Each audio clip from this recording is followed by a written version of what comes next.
Welcome to the ITeachBlogging.com blogcast. Your host, Renee Grosskreutz, talks blog all day long and shares it all. No secrets here to help you become a successful blogger. Listen at the end of today's blogcast on how to get your free PDF of Renee's booklet, Tips on Blogging for Business. Now, here's Renee. Hi, this is Renee, and this is podcast number 5. In this episode, we will recap a tip from the last podcast, cover a bit of blogging news, and then we are going to get down to it with tips on how to promote your blog on social media. At the end of this episode, we will have my rants and raves. I want to give you a tip from the last podcast. To get me started blogcasting, I did a series called Get Blogging Stupid Fast. In that series, I gave tips on breaking all of the rules to just get blogging as fast as possible. The biggest tip of all that I want to revisit here is buy your domain name and host your website yourself. And of course, use WordPress. If you take your business and your blog serious, then you must own your own blog. The only way to own your own blog is to own your domain name and have your hosting account. For example, let me explain what I mean. My blog is iteachblogging.com, not iteachblogging.blogspot.com or iteachblogging.wordpress.com. Those type of blogs are great for hobbyists, but not for you, the serious business owner. So let me say here, if you plan for your blog to be your business, or if you're blogging about your business, then you seriously want to own your own domain name. Go back and listen to the first few podcasts in this series. I'll explain why that is so incredibly important. But that is my tip from the previous podcast, blogcast, as I like to call it. And now it's time for some blogging news. Oh, yeah. So, I'm going to the Authority Conference in May. This is the Copy Blogger Conference, and it is Denver at the beginning of May. I'm personally super stoked about the conference because not only will Brian Clark, the founder of Copy Blogger, be there, but Seth Godin, Darren Rose, oh my gosh, so many more. This will be the biggest conference that I have ever attended, and I am so excited. I hope to bring back so many amazing ideas. There are still tickets left, and I will link to it in the show notes page for this podcast. In other blogging news, this is pretty freaking interesting stuff. Yahoo beats out Google again for #1 search engine title. Let me read that to you one more time. Yahoo beats out Google again for #1 search engine title.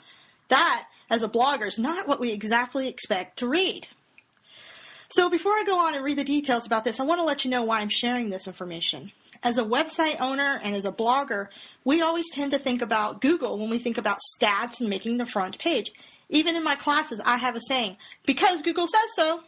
However, it is important to remember that there are other search engines out there, such as Yahoo and Bing, and they're gaining ground. With that said, here are the details from the report from Site Pro News. I'll link to this, by the way. Yahoo is the search engine of choice among desktop users. Now think about that. We're not talking mobile here. We're talking desktop users, search engine of choice. The company surpassed search engine giant and longtime leader Google in web traffic in July and maintained that lead throughout the remainder of 2013, according to this ComScore report. ComScore's most recent stats revealed Yahoo had more than 195 million unique users, U.S. visitors from desktop computers last month, giving them a firm but small significant lead over Google's 193 million. Now, let's think about this for just a second. If you're confused about this, I understand. But the deal is, we always talk about Google because Google's the monster, but it's not the full monster. Think about this from this perspective. Yahoo has 195 million desktop users, and Google has 193 million. That's a ridiculous amount of people to reach. So, folks, join the Bing Webmaster Tools because Yahoo and Bing work together for that. If you don't know what I mean, we'll have to talk about it offline in a different podcast. It's a bit complicated to explain inside of a podcast. Okay, so that is the news. Okay, well, let's now get down to it. This is what you're here for. So when someone says to you, set aside time to promote your blog, what this person is really saying, in all truthfulness, is spend more time on social media. Now, I believe that, and that's true, and that's what we're going to talk about here today is ways to promote your blog on social media. But, there are things you can do that are a little bit slow-mo, a little bit slower, that's not social media. Let me give you a couple of them, see what you think. Call your friends on the phone. Now, this is a crazy idea. We all know that's not what the phone is for. It's for reading, texting, but calling, that's kind of freaking weird. That's not something we do in 2014. But if you're crazy, go ahead and give it a try. Call up your friend and say, hey, dear friend, when we hang up, will you get on your phone and open up my blog and read it and maybe leave a comment? That's a good choice. The odds are good that people aren't going to follow through. Even my best friend, I'm pretty sure she's never been on my blog. And that's my best friend.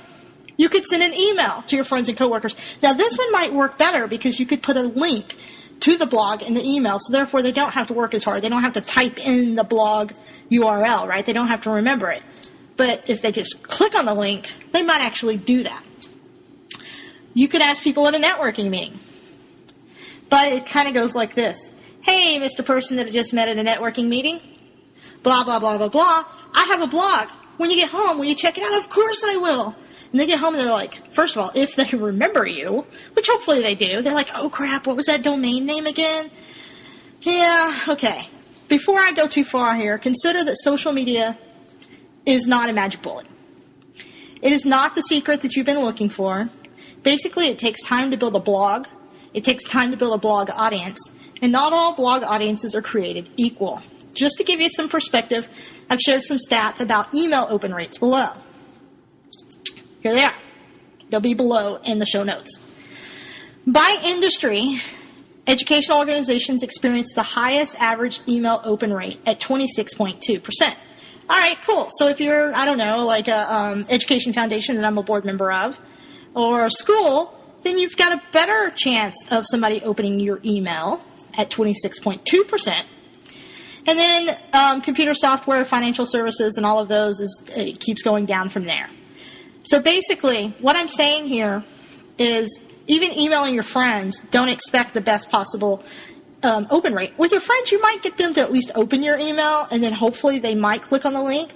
But if you're sending out an email, like a newsletter or something like that, and you're hoping from that point people will open the link to your blog, the odds just keep going down and down and down. So the biggest thing that you can do, in my opinion, is reach them through search. Even on social media, you've got to have the blog post title with the link that hits them at the right moment at the right time. You have to be the answer to the question, okay? But I want to talk about something, too. We focus a lot as bloggers on the amount of hits to our blog. How many hits have we gotten? How many, what's our bounce rate? All of these things. But really, you need to think a little bit more specific. You need to think about who is your audience. Do you really need 300,000 readers? Or do you just need a good solid 300? If you're blogging for your business, for example, I own a hyperlocal business, which doesn't have to be hyperlocal. Sometimes I go way outside of hyperlocal, but I own a website company.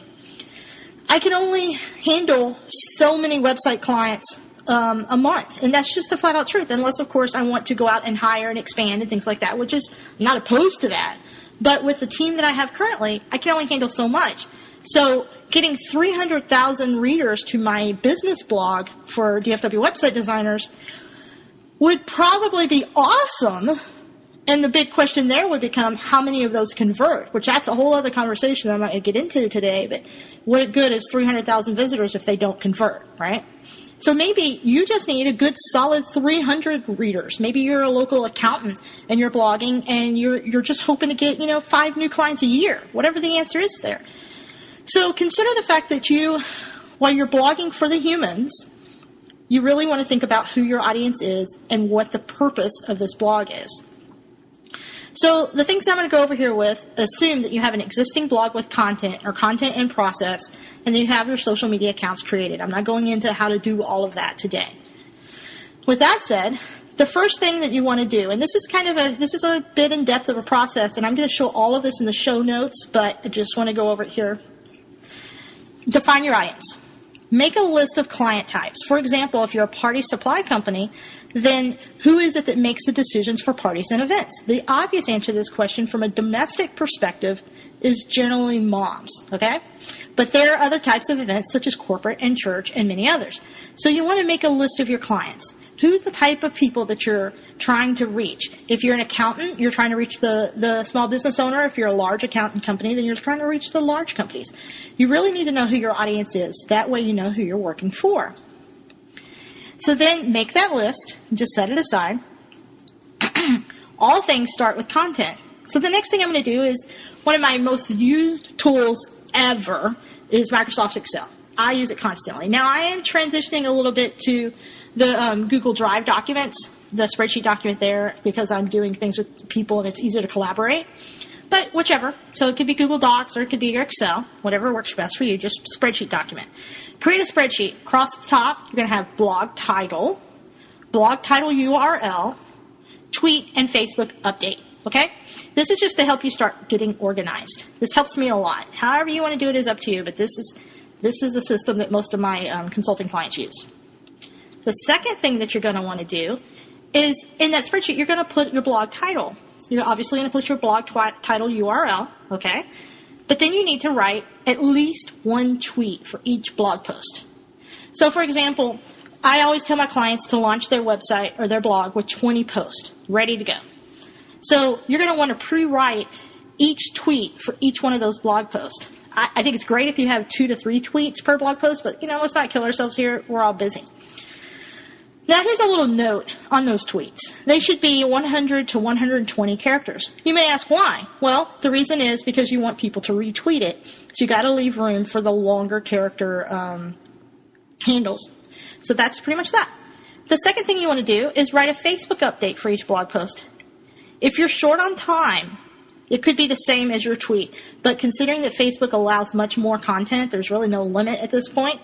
It's up to you. You can make a longer Facebook update that might be a little more in-depth, a little more grabbing.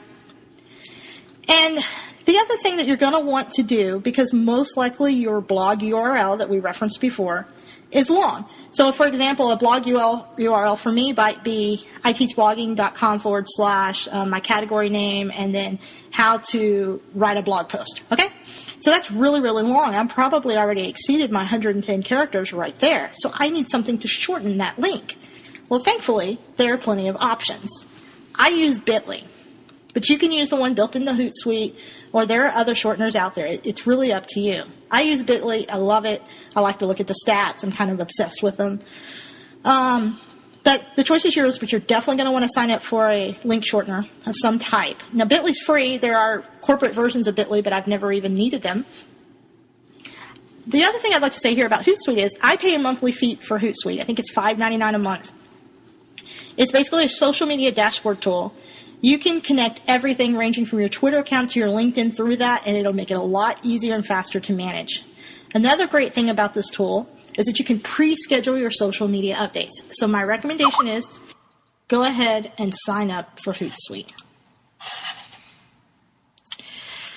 So the next thing is, do you want to pre-schedule or not pre-schedule? In my 90-day plan class, I advise everyone to pre-schedule these pre-written, it's a little hard to say, social media updates. The reason for that is so that you can, A, not always have to worry about updating, and B, spend your daily time interacting. So my tips here will assume that you're going to do some pre-scheduling. Now, think about that for a second. If you pre-schedule your blog link updates, really, your blog titles with a little bit of reason why somebody should visit and a link to it, you're not cheating the world. You're just saving time because you get the whole next 30 days pre-scheduled out so that if on a certain day you get too busy and you just don't have time to get online to do your social media, the world doesn't end because you still promoted your blog, but you just didn't get to be interactive. So those are two different things. Think about the promotion and the interaction as two separate things, and I think it'll help you get through this process a little bit better. So, like I say, preload your tweets for 30 days. That's my next tip. I use Hootsuite, but you can use Social for any other tools. I'll share some links to these in my show notes. Now we get to the fun stuff. Because once you have that pre-scheduled stuff done, you get to the really important stuff, which is the interactions. And that's what I want to say. Don't just promote yourself on social media. Now that you have your promo scheduled, it's time to think about somebody besides yourself. So write at least 30 tips that will be useful, valuable information that your clients and your potential clients could use. If you cannot think of 30, that is fine. Just find some interesting quotes to mix in. But you want to provide something that is not about you here.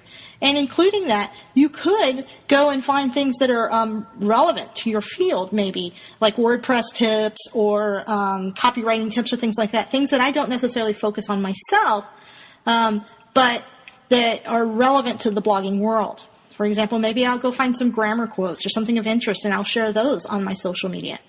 But think about your reader. What can they gain? What value can you add? Because if you add value on your social media, you will find and connect with more people.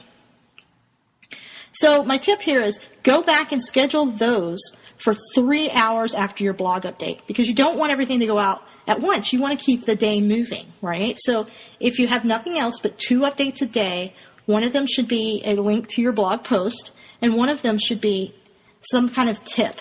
I think it's better if you have more than one tip, but let's get started slow and smooth here. The next thing that I want to say is join a LinkedIn group that is relevant to your field. Now, just because you found a LinkedIn group that is relevant does not mean it's the right one for you. Scope out the group and make sure their audience is actually there. So it's a real easy thing to go through a list and click, click, click. Okay, I'm going to join that group, I'm going to join that group. But guys, being a part of a group is hard work because you really have to go back and you have to focus and you have to be interactive. There's no point in being a part of the group if you never join in on the conversation, okay? Now, I don't mean to freak you out. It's a lot to think about. I understand that because now you're writing tweets, you're pre-scheduling them, you're thinking about interaction, you're thinking about providing tips. Now I'm telling you to go join a freaking LinkedIn group. Visit that group 1 time a week. It'd be great if you visit every day. And some social media managers are going to say, man, you got to do this stuff every freaking day. Nobody ain't got no time for that. All right?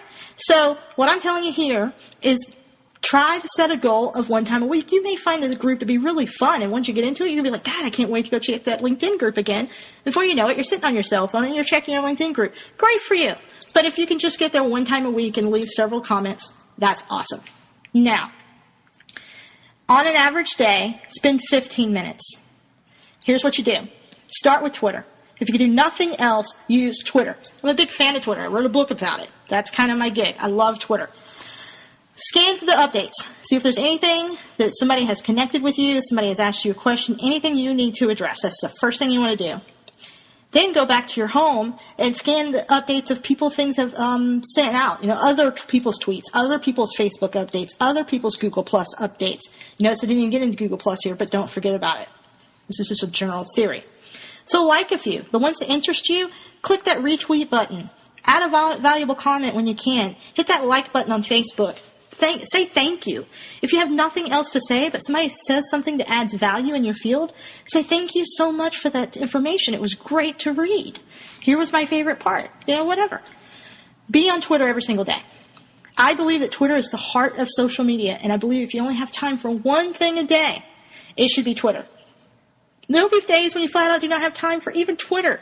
When those days don't happen, don't panic. The world's not going to end. Remember, you have pre-scheduled updates, so people are still going to see interaction from you.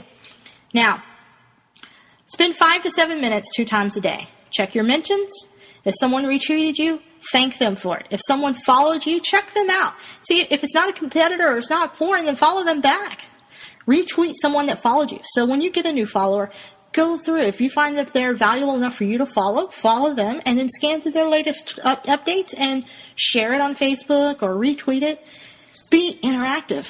Do a search in your audience type and find someone to say hi to or retweet. Don't think that you need to just follow peers here. This is something that happens with authors a lot.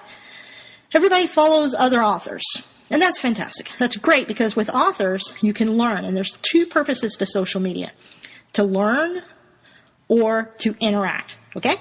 So you're there to interact. If you're an author and you want to follow other authors, that's fantastic. But what you're looking for are readers. You're looking for those people who are not competing with you trying to sell their book. You're looking for people who are looking for the next great book to read. If you are a lawn care service company, you're looking for people who have lawns. You're not looking for other lawn care service people because they're going to mow their own darn lawn. You need people to mow their lawn, okay? So think about that. And if you find somebody to say hi, just retweet something of theirs, you know, of interest or whatever. Be interesting and be interested. Try and visit Facebook daily or every other day. So basically, you want to go to your business page, and you want to see if anyone has left a comment or like or any interaction. If they have, respond back. Make sure that you're always the last to respond to anything happening on your Facebook business page. The next thing in Facebook is do a hashtag search on your topic and find a page to like. If you find a page on your topic to like, leave a comment. Like that page, leave a comment. Do that a few times a day. Facebook is slower to grow. It's going to take more time than Twitter. It just is the way that it is. So you're going to want to think about that a little bit. But this is my quick, down and dirty version of promoting your blog and your business online. There's a lot more that I could say here, but this has already gone on. And if you have any questions, please let me know. But remember, basically it comes down to check your social media platform. Check and see if anybody's mentioned you, retweeted you, liked your page. If someone's followed you, follow them back. If they're not a competitor, they're not porn. Find people to retweet. Share valuable information. Be the answer to the question. That's true with your blog, and that's true with your social media. You are there to be a resource. So that is my tip on how to promote your blog on social media. Okay, so let's get down to my rants and raves. This is the fun stuff. There's a speculation that the new iPhone 6 will come out bigger and better in June. I have been waiting for a larger iPhone for a long freaking time now. In the meantime, I bought an HTC One and I have fallen in love. While I'm an Apple fanatic, seriously, it looks like my home is sponsored by Apple. I have really fallen for the HTC One. Love. For me, June could be a difficult month. I love all things tech, and so between now and then I will start making a pros and cons list and fanatically reading all of the junk news blog on the iPhone 6. You guys may have to help me get through this situation. This brings me to another area of tech-ish news that I want to discuss. T-Mobile. If it were not for T-Mobile, I would not even be able to consider the new iPhone 6 when it comes out because of their awesome Jump program. I can get a new cell phone twice a year. For me, this is huge. This is a really big deal. It was a struggle because I've been with AT&T for a long time, but I switched over to T-Mobile, and their customer service has been great, and I'm just really happy. And no, this is not a commercial for T-Mobile. Seriously, I wish they were sponsoring me, but they're not. But I just wanted to point that out. If you guys are interested in getting new tech like me, then T-Mobile may be the phone people for you. I don't know. Just saying. And now, in other news of interest to me, Google is buying the Nest thermostat company for a cool $3.2 billion. I know that there may seem to be two themes to tech this year. If you've watched anything on CES, or if you were lucky enough to go, I was not, then the two things for tech this year are wearables and the connected home. But seriously, I don't even think the Nest is that cool. No pun intended there. It's just not that freaking cool to me. Maybe I'm just missing the boat here, but I don't want to pay that much money for a thermostat. I don't even want to think about my thermostat. Maybe that hurts my tech coolness a bit, but I just wanted to say good job for Nest. That's really great because they developed something that's really cool, but I just don't care. And that is my rant and rave for today. Thank you for listening to itsblogging.com blogcast with me, Renee Grosskreutz. Visit itsblogging.com/show notes. I will have the PDF download for you at that link, along with useful links that we talked about today. Go forth and blog.